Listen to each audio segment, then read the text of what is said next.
बिस्मिल्लाहिर्रहमानिर्रहीम, अस्सलाम वालेकुम। जी तो दोस्तों, आज मैं आपके साथ बहुत ही हेल्पफुल रेमेडी शेयर करने लगी हूँ। वो बहन भाई जो स्किन एजिंग से बहुत ज़्यादा परेशान है, स्किन पे झुर्रियाँ पड़ने लगी हैं, वक्त से पहले आपकी स्किन की इलास्टिसिटी ख़त्म होने लगी है और आपकी जो कलर कम्प्लेक्शन है वो डार्क होने लगा है, तो उसके लिए मैं आपके लिए बहुत ही ज़बरदस्त और यूजफुल रेमेडी लेकर आई हूँ उन इंग्रेडिएंट्स के साथ जो आपके घर में मौजूद हैं, जिसके लिए आपको पार्लर जाकर महंगे से महंगा फेशियल नहीं करवाना पड़ेगा और आप घर में ये रेमेडी आसानी से बना सकते हैं और बहुत ही कम खर्चे में इसको बना सकते हैं। हत्ता कि आप इसको बनाकर फ्रीज भी कर सकते हैं और आप इसको डेली बेसिस पर इस्तेमाल भी कर सकते हैं। तो चलिए इसको बनाना स्टार्ट करते हैं। सबसे पहले यहाँ पर हम लेंगे अलसी के बीज 1 टीस्पून, जो कि आजकल अमूमन हर घर में मौजूद होते हैं। इसके अलावा मैंने यहाँ पर लिया है चावल का पाउडर।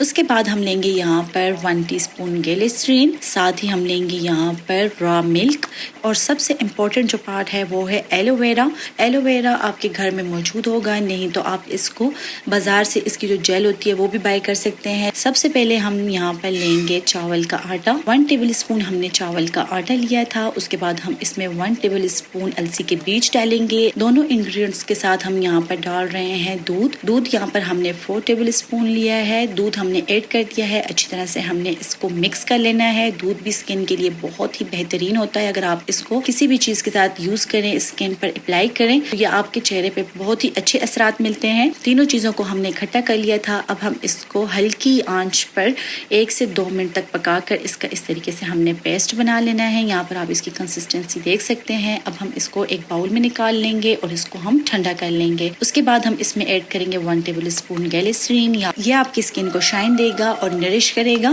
फिर हम इसके बाद ऐड करेंगे शहद में स्टार्ट में आपको बताना भूल गई थी। 1 टेबल स्पून हम यहाँ पर शहद लेंगे। ये आपकी डैमेज स्किन को रिपेयर करेगा। साथ ही हम लेंगे यहाँ पर एलोवेरा जेल। 2 टेबल स्पून के बराबर मैंने इसमें एलोवेरा जेल इस्तेमाल की है। फिर हम इसको अच्छी तरह से मिक्स कर लेंगे। इसको आपने मिक्स करना है, तकरीबन 3 से 4 मिनट लगेंगे आपको इसे मिक्स करने के लिए। उसके बाद हम यहाँ पर एक जार लेंगे, एयर टाइट जार लेंगे। अगर आपके पास घर में क्रीम वगैरह की जो डब्बी होती है वो खाली पड़ी हुई है तो आप उसमें इसको इजीली डाल सकते हैं और उसके बाद आप इसको रेफ्रिजरेटर में 1 हफ्ते तक रख सकते हैं। स्टार्ट में आपने इसको 4 दिन तक डेली बेसिस पर इस्तेमाल करना है। उसके बाद आप इसको 1 हफ्ते में 2 बार इस्तेमाल करें। 1 माह के अंदर आपको इसका बहुत ही बेहतरीन रिजल्ट मिलेगा। इसको अप्लाई करने का तरीका ये है कि आपने इसको डायरेक्ट अपनी स्किन पर लगा लेना है। स्किन को अच्छे से पहले नॉर्मल वाटर से वॉश कर लेना है। उसके बाद आपने इसको अपनी स्किन पर अप्लाई करना है।